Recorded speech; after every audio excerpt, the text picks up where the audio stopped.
May Christ's word only be spoken and Christ's word only be heard. Amen.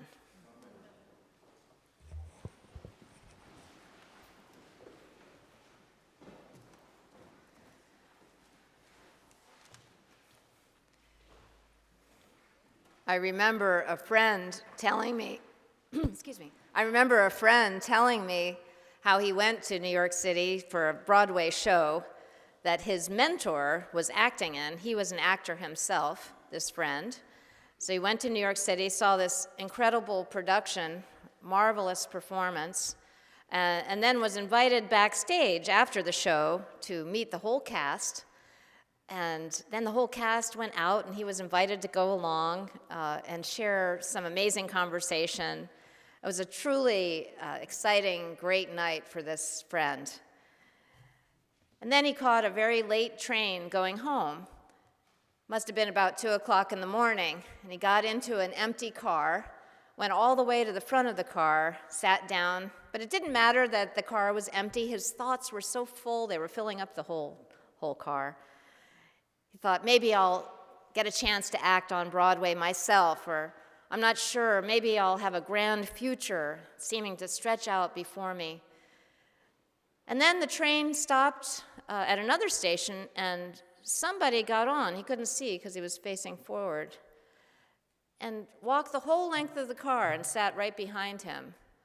And suddenly, his stomach sank. He just, in the pit of his stomach, he just felt this raw fear. Who is behind me? What's going to happen? Should I try to get off at the next stop? What should I do? Switch cars? Maybe I'll never get back home. And it was just this intense feeling. Well, it turns out the man got off 2 stops later. Never said a word, nothing happened. But it's the sense of this story that strikes me. How we can go from one extreme to another, the sense of the heights of exhilaration to the pit of fear. Just in 1 minute, you can be on top of the world, and the next minute be frozen with a paralysis. It's part of being human, though, isn't it? I'm sure you've experienced wild swings like that.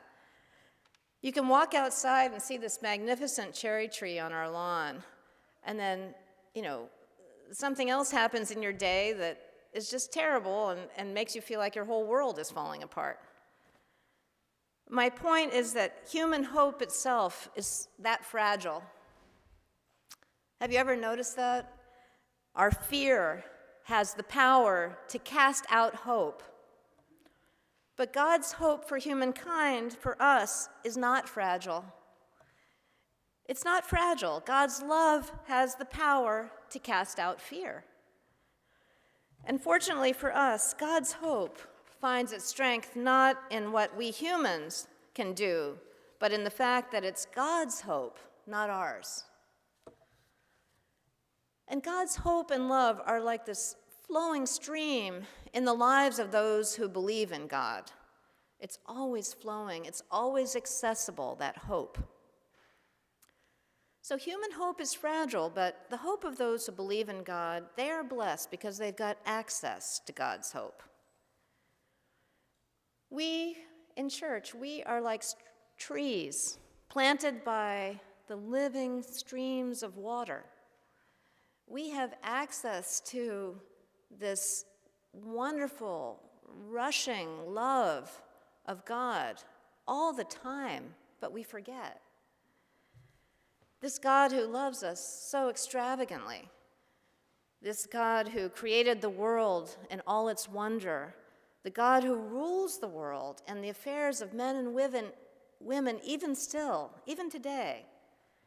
And that's the invitation of our psalm today. It says, "Come, be led along the way of the Lord." Don't forget that you as believers have access to this living stream where we are planted. Yet we forget that we are knee-deep in miracles. Even priests forget. A priest I know remembers the Easter Vigil.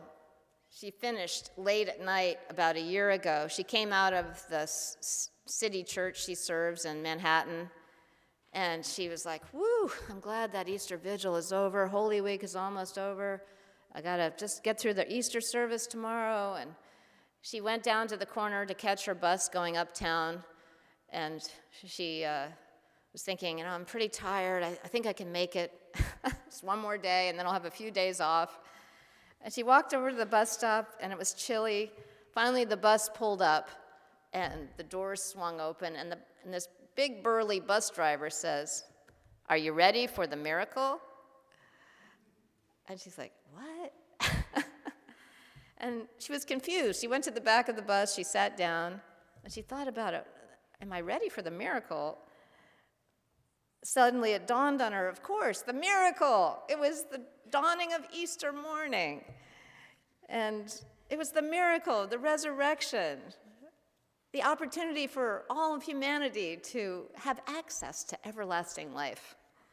The miracle was right there. She had lifted up the host on Easter Eve at the service, and it went right over her head. She hadn't seen it. It was right there. So she got off at her stop on the Upper East Side. She went up the elevator to her apartment. Her husband opened the door, and she said, "Are you ready for the miracle?" When you repeat something good like that, it reminds me of that song. I used to sing it in high school with my youth group, and this was in Germany at the American Chapel on the Army Post. Somebody had a guitar, and maybe some of you my age remember this song. It only takes a spark to get a fire going, and soon all those around will warm up to its glowing. And that's how it is with God's love once you experience it. You want to pass it on. And the song is called Pass It On. You want to pass on the miracle. We get caught up in our lives and our problems. We get burdened with our many cares, and we don't see the miracles all around us. And yet it's that hope that can get fired up again as easily as we lose it. We can find it. And we can do that for each other. We can pass it on that remembering that we are planted by this living stream of love and hope. So pass on some hope to somebody today. You know, Mother's Day brings up so much for me, I'm sure for all of you, because we all have a mother. We have mothers who let us down. We have mothers who are no longer with us. We have mothers whom we adore, and probably lots of other scenarios. There was a movie on TV last night called Bad Moms. Anybody see it? It was a bad movie. But I was glued to this movie, Bad Moms. And it turns out that these moms in the show admit all their imperfections, and they're harshly judged for all their imperfections.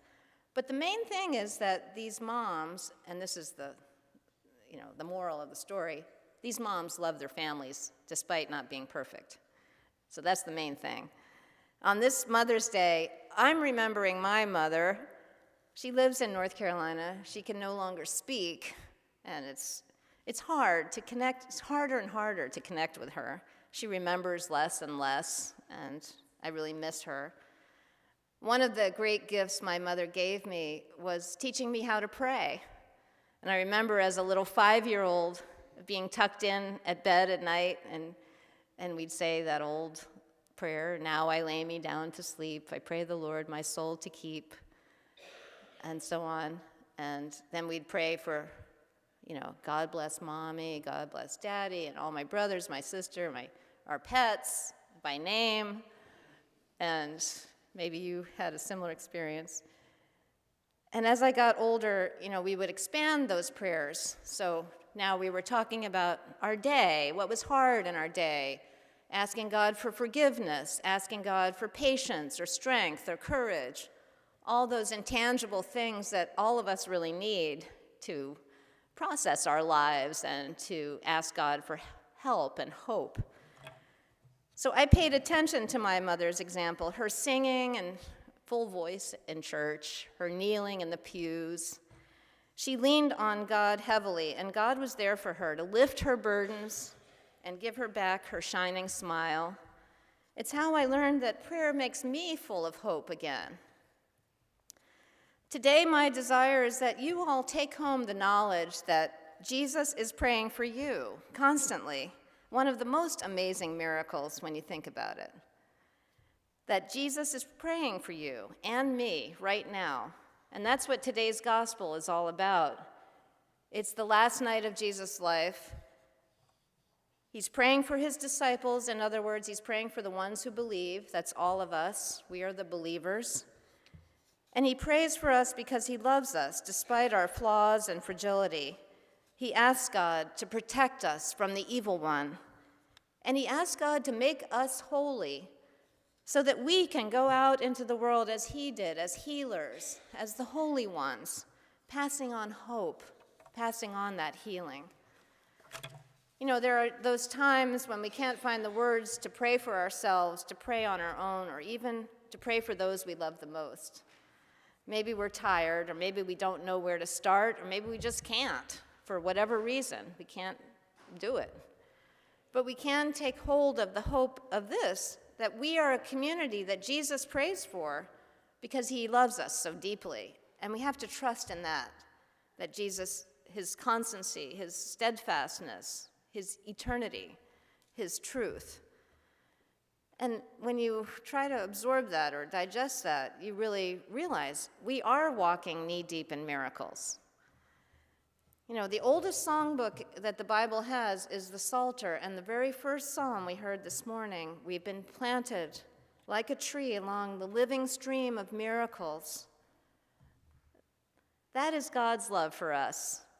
Through our faith, we are like trees growing beside that stream that gives us life. So picture yourself there beside a beautiful stream, the trees with their roots always having access to those life-giving waters.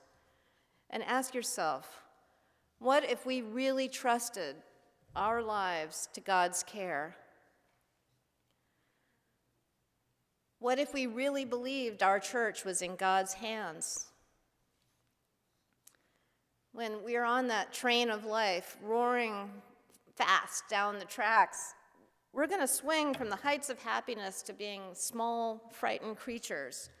And in the midst of those experiences, I hope that we remember to pray. And if we can't pray for some reason, then we can just remember that Jesus is praying for us. Plant us, blessed Lord, by the flowing waters of your grace. Root us strong, Lord, by the rivers of your love. Are you ready to receive that new hope?